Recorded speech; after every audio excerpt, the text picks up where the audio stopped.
Assalamualaikum warahmatullahi wabarakatuh. Perkenalkan, nama saya Elena Oriantika Yusuf Adisti dari Prodi Pendidikan Luar Sekolah. Hari ini saya ingin berbagi tentang sebuah inisiatif yang saya bawa dengan program Ruang Berkarya Pemberdayaan Keterampilan Kreatif Digital untuk masyarakat, khususnya remaja dan dewasa muda di usia 15 sampai dengan 30 tahun. Kita semua sadar bahwa dunia itu cepat berubah, dari cara orang bekerja, berkomunikasi, bahkan mencari penghasilan dari beberapa tahun yang lalu itu sudah sangat berbeda. Maka dari itu, keterampilan tradisional saja tidak cukup. Melalui Ruang Berkarya, kami ingin membuka ruang belajar bagi masyarakat, ruang yang fokus pada keterampilan kreatif digital, mulai dari desain grafis, editing video, penulisan konten, sampai kewirausahaan digital.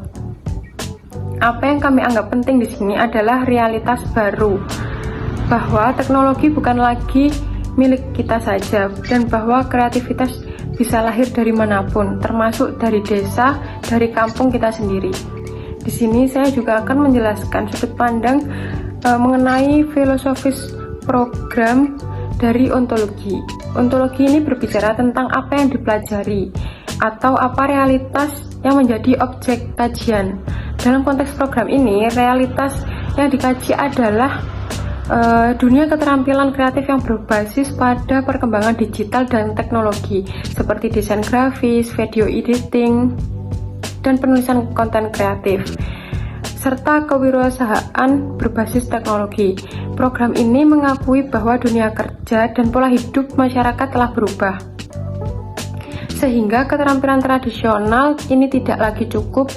Dan oleh karena itu, objek nyata dari pendidikan adalah keterampilan-keterampilan baru yang kontekstual dengan zaman serta mampu meningkatkan kemandirian ekonomi masyarakat. Lalu yang kedua ada epistemologi, di mana epistemologi ini menjelaskan bagaimana pengetahuan dalam program ini dibangun dan diperoleh.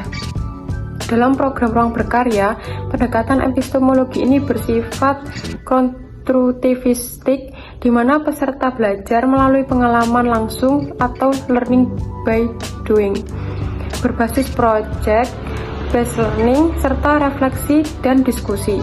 Pengetahuan tidak semata-mata diberikan oleh fasilitator, tetapi dikonstruksi bersama antara peserta dan narasumber melalui interaksi sosial, eksplorasi alat digital, dan praktik langsung. Dan yang ketiga yaitu ada aksiologi. Aksiologi menjawab pertanyaan tentang untuk apa pengetahuan itu digunakan. Program ini mengedepankan nilai manfaat praktis, sosial, dan etis dari ilmu yang dipelajari.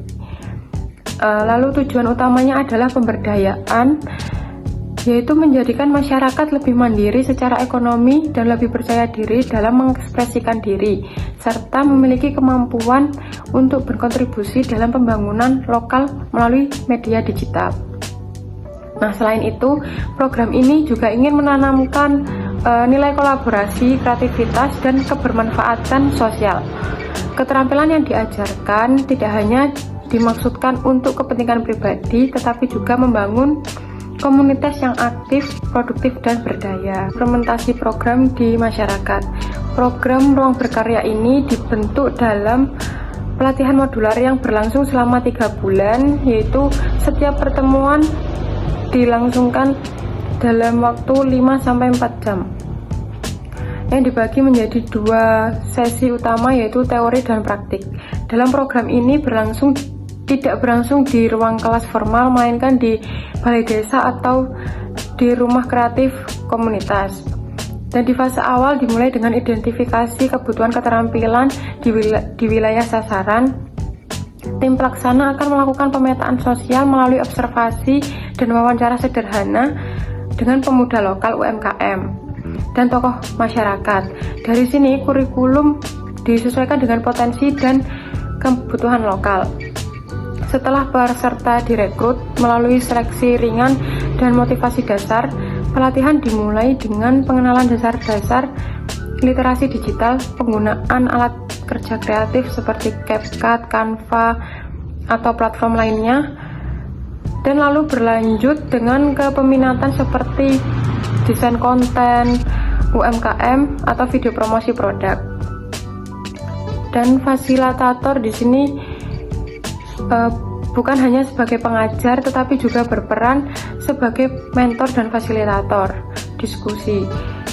Setiap peserta akan diberikan proyek akhir yang aplikatif, misalnya membuat konten kampanye untuk produk atau branding untuk usaha warga. Proyek ini kemudian dipresentasikan ke masyarakat umum dalam sebuah pameran karya untuk membentuk akuntabilitas sekaligus validasi sosial.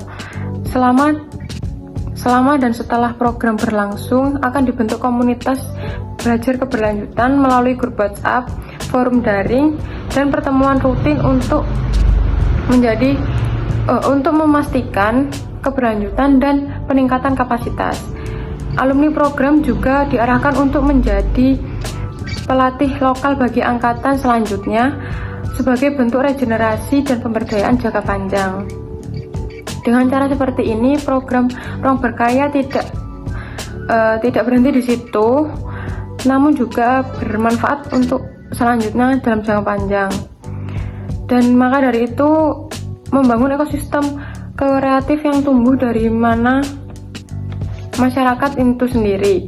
Pendidikan menjadi alat transformasi sosial yang relevan dan berlanjutan dari berakar pada konteks lokal. Dan akhir kata, ruang berkarya ini bukan hanya sekedar pelatihan. Ini adalah gerakan kecil untuk membuka peluang, menumbuhkan semangat, dan mengajak kita untuk menciptakan masa depan yang lebih mandiri dan kreatif. Kami percaya bahwa setiap orang dan setiap desa itu memiliki potensinya masing-masing, sekecil apapun, dan bisa menjadi awal perubahan besar.